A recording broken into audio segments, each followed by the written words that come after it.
11 June মধ্যরাত থেকে শেষ হচ্ছে সমুদ্রে মাছ ধরার উপর 58 দিনের নিষেধাজ্ঞা। 15 এপ্রিল থেকে 11 জুন পর্যন্ত সাগরে মাছ ধরার উপর 58 দিনের নিষেধাজ্ঞা আরোপ করে সরকার। প্রতিবেশী দেশ ভারতের সঙ্গে মিল রেখে অবরোধ পালন করেন জেলেরা। এর ফলে অবরোধ সফলতার দাবি করছেন জেলে ও মৎস্য বিভাগ। বাংলাদেশ ভারত মিলিয়ে যেই অবরোধটা দিছে, ইনশাল্লাহ আশা করি মাছ হবে, আমরা পর্যাপ্ত পরিমাণ মাছ পাবো।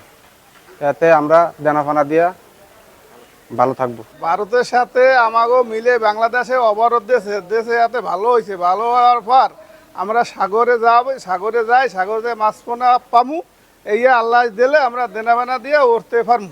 এখানে দিয়ে আমার তেলের দাম বাড়তি ধরেন আমরা বিভিন্ন আমরা যদি বহুত টেনশন আছে যাবো সাগরে যাবো, আল্লাহ যদি মাছ দেয় তাহলে তো আমরা আগামীতে ইলিশ সহ কাঙ্ক্ষিত সামুদ্রিক মাছের দেখা মিলবে বলে আশা সংশ্লিষ্ট সকলের।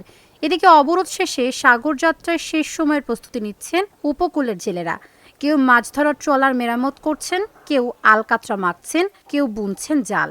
আমরা 58 দিন অবরোধ পালন করেছি। আমরা জালের কাজ করতে আছি, বোটের মেরামত করতে আছি।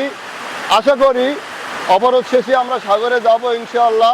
বোট টাকা কোম্পানিও দেন না করি জাল সাবার করে দিয়েছে আমাদের উসুল্লা। আমরাও বাড়িঘরের থেকে আসছি, ছেলে মেয়ে থুই নোয়াখালীর থেকে ময়ূর মাছ ধরবার জন্য।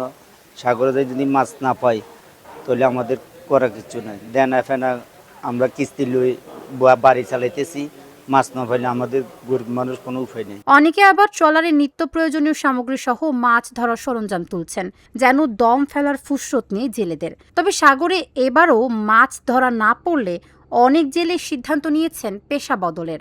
আমরা এই ডগে কাজ করা শেষ হইলে অবরতের মধ্যে শেষ হইবে, শেষ হইলে আমরা অবরতের পর নবরতের শেষ বোট নামাইয়া ডগেন দিয়ে সাগরে চলে যাইবে। এখন মারামত চলে, খোঁজ চলে, নর্মাল যা ওগুলো হালাই দিয়ে নতুন করে লাগানো হয়। শুরু থেকেই আমরা কাজকাম করছি, অনেক বোট কাজ করে নামাই দিছি। এরপরে আবার আমরা এখন আবার বোট উড়েছি ডগে, এও কাজ চলতেছে। এরপর আমাদের আশা করি অবরোধ শেষ হওয়ার সাথে সাথেই আমরা এই বোট নামিয়ে সাগর যাইতে পারবে। এইভাবে আমাদের কাজকাম সম্পূর্ণ হয়েছে। অবরোধ সফল হওয়ায় সাগরে বেড়েছে মাছের প্রজনন। জেলেরা কাঙ্ক্ষিত মাছ পাবে। সাগরে যাওয়ার জন্য উপকূলের জেলেরা প্রস্তুত আছে। আমাদের সামুদ্রিক মৎস্য আইন অনুসারে 58 দিনের যে নিষেধাজ্ঞা সেটা উঠে যাচ্ছে। আমাদের উপকূলের জেলেরা প্রস্তুত আছে সমুদ্রে যে মাছ আহরণের জন্য। মৎস্য অধিদপ্তর থেকে আমরা আশা করছি তারা তাদের কাঙ্ক্ষিত মাছ পাবে এবং তাদের যে এই 58 দিনের যে অর্থনৈতিক কষ্টটা সেটা লাঘব হবে। সেই সাথে দেশের যে মাছের সরবরাহ বৃদ্ধি পাওয়ার সাথে সাথে দেশের মানুষও এই অঞ্চলের যে সামুদ্রিক মাছ সেটা আগে থেকে অনেক বেশি পরিমাণে পাবে। পটুয়াখালী জেলায় নিবন্ধিত জেলের সংখ্যা ৭৯,০০০। এবছর জেলেরা সাগরে নামলেই ধরা পড়বে ঝাঁকে ঝাঁকে ইলিশ, এমন প্রত্যাশা মৎস্য সংশ্লিষ্টদের। Dhaka journal news desk.